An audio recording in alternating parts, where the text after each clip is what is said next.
Hey, welcome back to our coverage of the Chevrolet Performance Super Late Model Series. Wesley Outland back here with you with America's Leader in Racing. As always, go to NeesmithRacing.com, 525superseries.com. Of course, we've wrapped up 7 or 8 races on the schedule for the sister series of the Neesmith Chevrolet Dirt Late Model Series, but tonight was the season opener for the 525 program, and all the way from Florida on Friday night, running a Southern All-Stars event at another track that is proudly sanctioned by Neesmith Southern Raceway in Milton, Florida.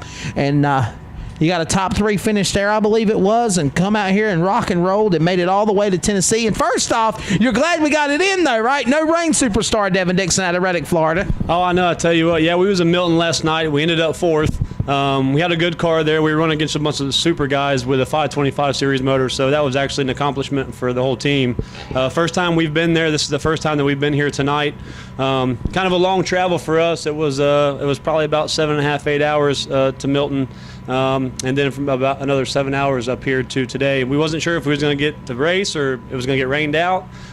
So we actually drove all the way through the night, woke up this morning, and finished the rest of the way travel here. All in all, a great weekend for us. For being at 2 racetracks and you know, not having any time on either racetrack. So just glad to be here, glad to run second. I'm kind of like either a bridesmaid or I'm not sure what they call that when you get married, but you know, second place is good, but of course we wanted to win the race. And Corey Hedgecock, heck of a job to him, started on the pole. The racetrack was actually really good. It was kind of racy. You can move around kind of to the top or the bottom, the middle. The restarts is where we kind of gained our ground. We also lost a lot of ground too on the restarts. I think we started 5th and we fell back to almost 7th there for a while. So all in all, a good weekend for Big Farm Motorsports.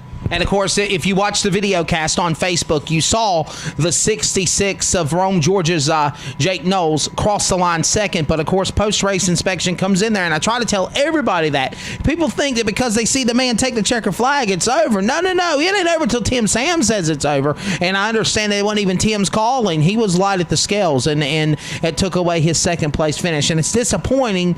I know he took it with a grain of salt, but he was, he knows things happen, But you were right there in the crosshairs, battling through lap traffic around this tight racetrack that's 411. Talk about that tonight. Yeah, first off, I think we were second. He was third throughout the race. We finished second across the race, but anyway. Yeah, okay. It's been a long night. Yeah, I hear you. The racetrack. So Brandon Williams got third because Jake was light at the scales. That's what it was. Okay, my bad. Yep, no problem. Basically, yeah, the racetrack was actually really racy, like I said earlier. I mean, you can move around the top, the bottom, the middle. At the start of the race, we kept having, a couple cautions after caution after caution, which not having any seat time on the racetrack kind of hurts you whenever you're new here. But once we got rolling and got going throughout the night, we were actually pretty good, and I felt like we had a car to win. Just the start spot kind of hurt us tonight.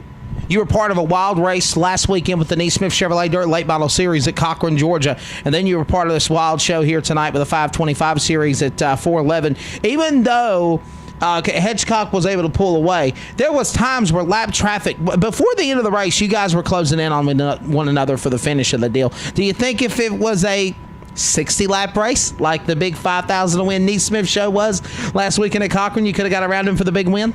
Yeah, I mean, like I said, we had a good car. He actually had a really good car too. There at the end, once we kind of got in the lap traffic, even before lap traffic, we were kind of running the same lap times, I think pretty close. Just trying to move around on the racetrack and find which line was good for me. I know he was right around the bottom. He actually changed up his line a couple of times too. But I think we had a pretty comparable car to his.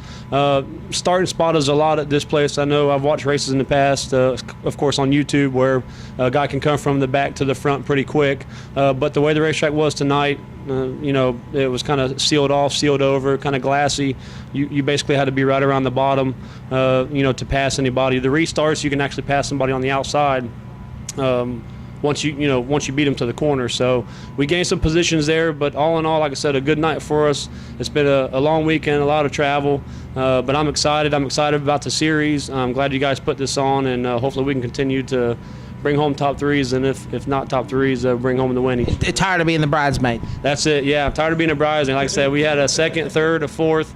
So we're due. It's coming. And of course, he'll pack it up, head back down to Reddick, Florida next weekend. 3 days of racing, 1 night practice, 2 nights of racing. The Emery Stone 4th Annual Memorial Race, spring race for the Cure at Oglethorpe Speedway. A track kind of similar to, like a half-mile facility, kind of like East Alabama or something down at the Florida area. You feel like you might have a good shot going to that track next weekend? It's possible. Like I said, we'll get home tomorrow, regroup, get the stuff washed up, and see what happens. This Big Frog Motorsports team, we travel quite a bit and we race quite a bit, so you never know where we're going to be from one night to the next. Rain out, no rain out, so we'll see if we show up. From the Southern All-Stars Super Late Model race in Florida with a 4th place finish to the Chevrolet Performance Super Late Model Series event in Tennessee with a runner-up finish. The driver of the car number 58 entry, of course, out of Reddick, Florida. We call him the Superstar, Devin Dixon. And, of course, second place here at 411 Motor Speedway.